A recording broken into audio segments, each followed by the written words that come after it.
Bismillahirrahmanirrahim. Assalamualaikum warahmatullahi wabarakatuh. Waalaikumsalam warahmatullahi wabarakatuh. Alhamdulillah wa syukurillah wa nikmatillah. Pada pertemuan malam hari ini, teman-teman, bapak-bapak, adik-adik, dan generasi muda yang budiman, kita masih diberkahi dengan limpahan nikmat dari Allah Subhanahu wa taala sehingga dapat menunaikan thalabul ilmi yang diguyur hujan pada malam hari ini. Kita masih tetap bisa menunaikan ibadah belajar bersama saya Bapak Amin Budi Utomo, pengampu materi pendidikan agama Islam paket C kelas 12. Oke, karena ini sudah malam, jadi saya juga nggak pengen lama-lama. Materi saya ini nggak jauh dan nggak berat-berat, tapi dengan pembelajaran sebaya ini harapannya bapak-bapak juga nggak berat-berat amat lah ya. Ini yang nggak masuk siapa hari ini? Masuk semua. Alhamdulillah. Amin. Senang kalau pas pelajaran saya masuk semuanya. Oke, langsung saja. Sebelum saya kasih kisi-kisi, jenengan semua ini, adakah yang non muslim? Tidak ada. Non muslim semua. Alhamdulillah. Karena materi saya nggak jauh beda dengan yang saya tanyakan, maka kita coba dengar materi cuplikan sekejap yang sudah saya buat. Nah, ini kaitannya dengan indahnya kehidupan bermakna pendidikan agama Islam kelas 12 SMA. Nah, ini dia. Ini rada berat, tapi ini harus disampaikan. Hakikat iman. Siapa yang sudah besar belum bisa baca syahadat? Ada?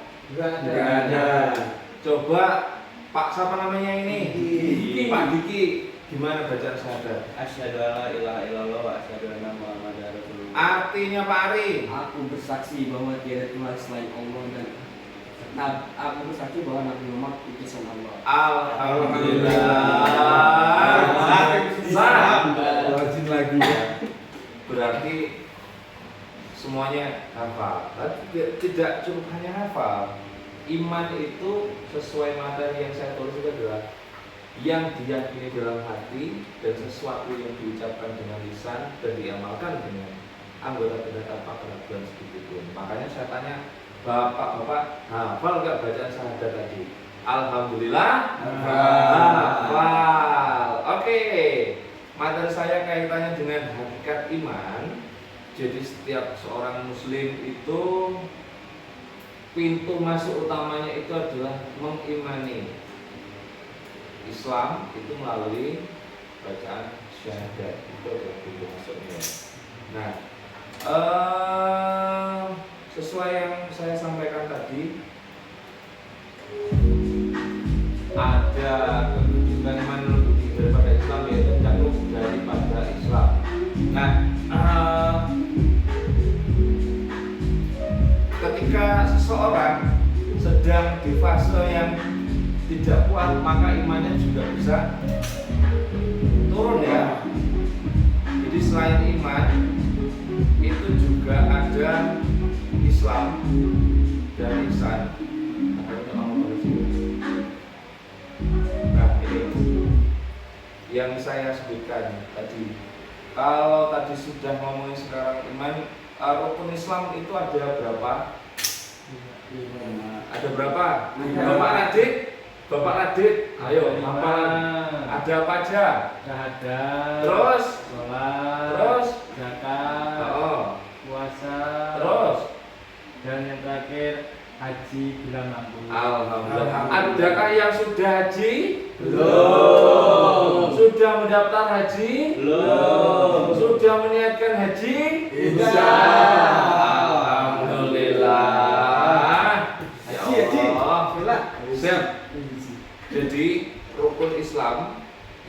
Di antaranya ada membaca 2 kalimat syahadat, mendirikan salat, menunaikan zakat, puasa Ramadan, dan haji ke Baitullah. Nah, poin-poin ini yang biasa menjadi rukun Islam kita. Nah, yang poin kelima ini kan ada catatannya, jika mampu. Kalau belum mampu ya yang keempat ditunaikan. Siapa yang puasanya bolong-bolong ketika Ramadan? Diki. Ya Allah, Pak Diki, jangan diulangi Pak Diki. Ya, Besok Ramadan harus full. Ya, Pak. Kalau yang sholatnya bolong-bolong, ya Allah, kok bisa? Kan sholat itu kan nggak lama, kok bolong-bolong? Kadang ketiduran Ketiduran, Pak. Pak. Jam siang ketiduran, terus nggak ketidurannya kapan? Subuh. Sholat nggak? Tidur. Astaga. Subhanallah, subhanallah. Ya, kurang lebih untuk rukun Islam ada 5 poin itu ya.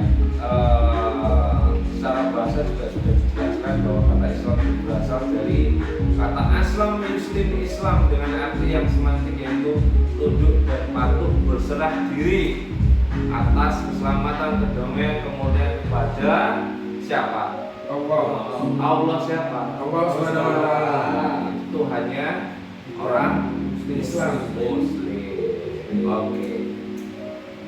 Ada pertanyaan? Cukup. Belum selesai. Ini tadi iman, ini hakikat Islam. Ini selanjutnya adalah kita mau ngomongin hakikat ihsan. Wah, ini lebih jero ini Bapak-bapak. Ini kalau tadi rukun itu wilayahnya syariat, maka hakikat ihsan ini lebih dalam, yaitu lebih menjadikan sesuatu yang lebih dalam. Artinya tingkatan levelitasnya keislaman kita itu jauh lebih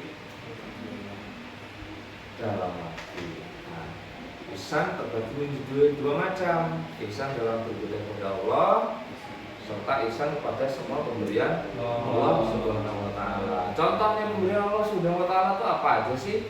Pak Abdur, ayo apa aja? Kesehatan, terus apalagi? Rezeki. Terus apa tadi Pak? Pemberian dari Allah. iya gitu.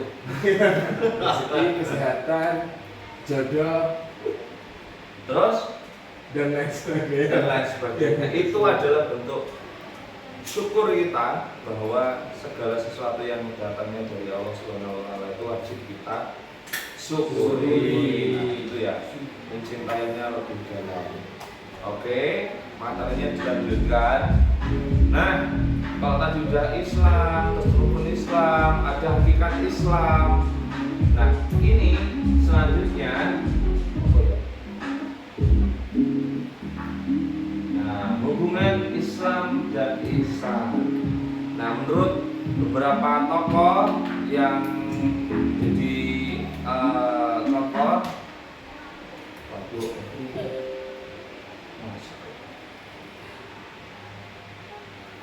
ada beberapa hubungan. Iman itu merupakan fondasi awal.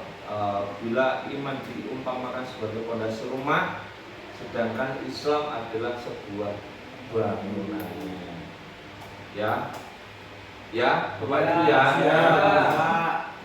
Jadi hubungan iman, Islam dan ihsan itu adalah sesuatu yang tidak dapat dipisahkan dalam kehidupan kita sehari-hari.